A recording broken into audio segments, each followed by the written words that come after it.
Bonjour et bienvenue pour les Sagittaires pour ce mois d'avril 2020. Alors, pour faire ce tirage, en fait, c'est un tirage qui va concerner les énergies générales. Donc, j'ai dit sur d'autres vidéos, je faisais un petit peu différemment que d'habitude. Et donc, pour faire ce tirage, donc, on va regarder avec un tarot les énergies générales, donc le tarot de la forêt des enchantements. Une carte du tarot des flammes jumelles et une carte de l'oracle des elfes. Voilà. Enfin, en fait, il y a deux cartes qui sont arrivées de l'oracle des elfes pour vous. Voilà, donc allez, on y va. On va regarder ce qui se passe au niveau des énergies générales. C'est un tirage qui est assez fluide. Vous allez voir, l'interprétation est assez fluide. Donc, la première carte, c'est le 7... Attendez, je suis en train de juste regarder. Oui, c'est assez équilibré entre entre tous les éléments du tarot. Donc, il n'y a pas d'élément prépondérant. Alors, cette carte, donc c'est le 7 d'épée. Le 7 d'épée va représenter un petit peu de l'instabilité ou des obstacles. Donc, c'est possible que cette période de confinement vous génère de l'instabilité chez vous. Ou en tout cas, cette période fait obstacle à, donc si vous avez un commerce, évidemment, c'est par rapport aux professionnels, mais ça peut être sur d'autres plans, sur d'autres projets que vous aviez. Et en fait, vous allez avoir cette tour, donc normalement elle est, voilà la tour, et ici elle est présentée à l'envers. Donc cette carte présentée à l'envers va apporter plus de douceur en fait à la tour en général. La tour représente la tour dans laquelle on s'est un petit peu emmuré, si j'ose dire, c'est-à-dire qu'elle représente notre zone de confort. Donc évidemment, notre zone de confort, elle permet de nous protéger. C'est tout ce qu'on a construit pour se construire une situation financière. C'est la stabilité aussi émotionnelle. Enfin, tout ce qu'on a construit qui nous procure du bien, mais qui peut aussi être un petit peu enfermant.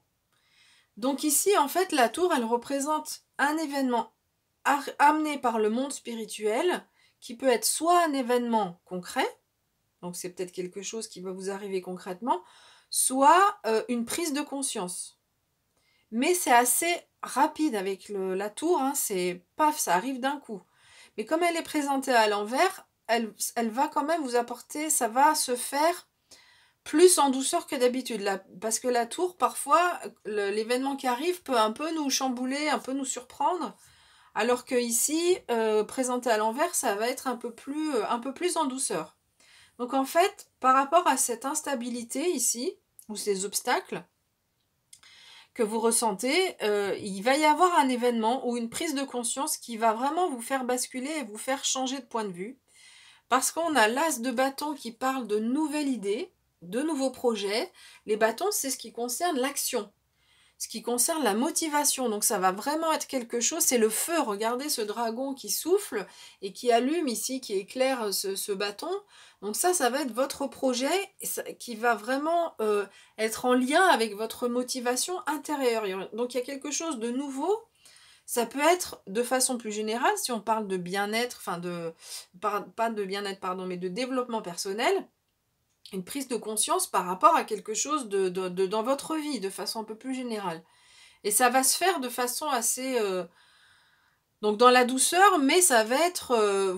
ça va vraiment remonter de l'intérieur pour vraiment vous illuminer. C'est une prise de conscience qui vraiment va permettre d'avoir cette compréhension des choses. Alors, si c'est un nouveau projet, si c'est de nouvelles idées, vous aurez pour vous aider cet as. Alors si c'est pas un nouveau projet, c'est cette prise de conscience aussi. Donc les énergies qui vont vous aider, c'est ce valet de... donc ici c'est l'enfant, c'est un enfant mais dans le tarot c'est un valet. Le valet de coupe. Le valet de coupe, c'est vraiment la gentillesse, c'est la sensibilité. Donc vous aurez vraiment beaucoup de sensibilité pour avancer par rapport à ce nouveau projet. Ici, le valet de coupe représente aussi la rencontre amoureuse. Donc c'est possible que, alors pas de rencontre physique évidemment par rapport à ce qu'on est en train de vivre, mais bah, du coup ça peut être une rencontre sur les réseaux sociaux pour les personnes qui font, qui sont sur les réseaux sociaux.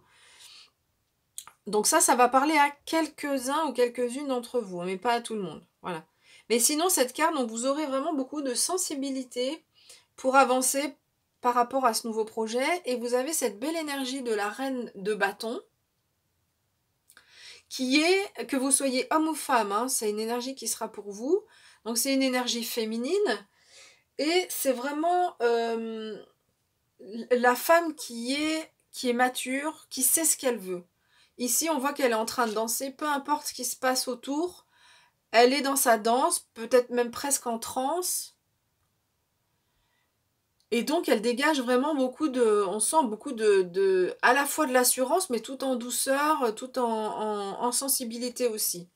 Donc, pour vous aider dans ce nouveau projet, dans cette prise de conscience, vous aurez beaucoup de sensibilité pour avancer et en même temps aussi beaucoup de maturité où vous allez petit à petit savoir ce que vous voulez. En fait, ça va vous aider à clarifier ce que vous voulez et ça va vraiment vous donner beaucoup de maturité. Donc, on pensait que, alors, soit c'est le confinement, soit c'est autre chose dans votre vie, mais vous allez vraiment arriver vers plus de...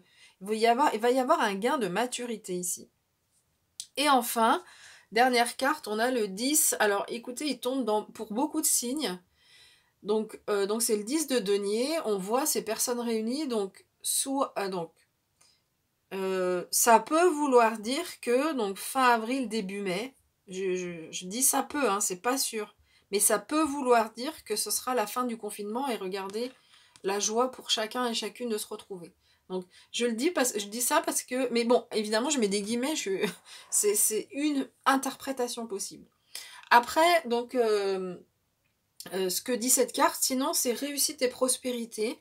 Donc par rapport à ce que vous êtes en train de vivre ici, vous allez vraiment aller vers du mieux-être. Par rapport à cette situation-là dans le mois où vous allez vous sentir peut-être instable, il va y avoir vraiment un gain de maturité et de l'abondance, de l'aisance par la suite. Voilà. Alors, on va regarder ce que nous dit le tarot des flammes jumelles. Et on a cette magnifique carte qui nous parle de purification. En fait, sur ce mois d'avril, vous êtes en train de faire un gros travail de purification. Moi, j'ai l'impression que ici, là, ce qui se passe, c'est plutôt une prise de conscience, plutôt qu'un projet concret, mais au niveau du développement personnel. Et ici, il y a une nouveauté, il y a quelque chose de nouveau chez vous, mais qui va vraiment arriver de l'intérieur, qui va faire partir de votre motivation intrinsèque, vraiment intérieure, et vous allez vraiment vous purifier, vous nettoyer. On voit cette vague ici, qui est une grosse vague de surfeurs, et cette vague va vraiment vous permettre de vous nettoyer. Alors, avec l'oracle des elfes, premier élément de message, on nous dit il n'y a pas d'existence sans racines. Donc, il est possible que cette prise de conscience ici, ce soit au niveau... Enfin, il y a quelque chose qui se joue au niveau de vos racines. Donc, soit ça peut être en lien avec si vous êtes né dans un autre pays ou si vous avez des origines d'un autre pays, ça peut être en lien avec ça, ou dans une autre région que la région dans laquelle vous vivez. Ou ça peut être la région dans laquelle vous vivez, mais une prise de conscience de l'importance de vos racines, de là où vous venez. Et puis, deuxième carte, qui nous donne un très joli message aussi, qui nous dit « Chaque religion, chaque philosophie est une fenêtre vers Dieu. Trouve ta propre étoile en toi. » Je rapproche ces deux cartes parce que le bleu, on a cette magnifique couleur bleue qui domine et un petit peu de vert aussi. Donc le bleu, c'est la couleur de la communication. Le vert, c'est la couleur du chakra du cœur, de la guérison. On a sur toutes les deux cartes, on a du bleu et un petit peu de vert ici qui vient compléter la carte. Alors, si vous ne croyez pas en Dieu, appelez votre Dieu à vous de la façon dont vous le souhaitez, parce qu'on nous dit que chaque religion, chaque philosophie est une fenêtre vers Dieu, mais ça peut être vers l'univers, vers la source. En tous les cas, c'est une carte qui nous parle de spiritualité. Et donc on a cette carte qui nous parle de purification. Tout à l'heure, je parlais de développement personnel. Cette carte, elle vient encore confirmer qu'il y aura quelque chose qui se joue au niveau de votre développement personnel. Du coup, voilà, je pense que le mois d'avril, il va être essentiellement pour vous tourné sur ce développement personnel. Et donc ici, oui, encore une chose sur cette carte, on nous dit, la deuxième phrase, « Trouve ta propre étoile en toi ». C'est important cette carte parce qu'elle nous dit que d'avoir une religion, d'avoir une philosophie, c'est important, ou en tout cas ça nous permet d'ouvrir la voie de la spiritualité. Donc la spiritualité, pardon, de façon générale, elle fait vibrer notre âme, elle permet de faire grandir notre âme. Mais ici aussi, on nous parle de confiance en soi. Et donc, du coup, c'est pour ça que je parlais vraiment de développement intérieur, avec la purification. Tout à l'heure, je ne sais plus avec quelle carte aussi, je parlais vraiment de... Oui, je crois que c'est ici, la motivation intrinsèque. Il y a vraiment ici une prise de conscience et une confiance en soi qui est retrouvée, en tous les cas, par rapport à cette carte-là, où il y avait de l'instabilité. Ici, vraiment, on vous dit que vous pouvez vraiment avoir confiance en vous. Vous êtes en train de faire un beau travail au niveau du développement personnel. Voilà, j'ai fini avec les interprétations. Je vous remercie pour votre écoute. On se retrouvera pour le mois de mai. Et puis pour les tirages des nouvelles lunes et des pleines lunes. À bientôt!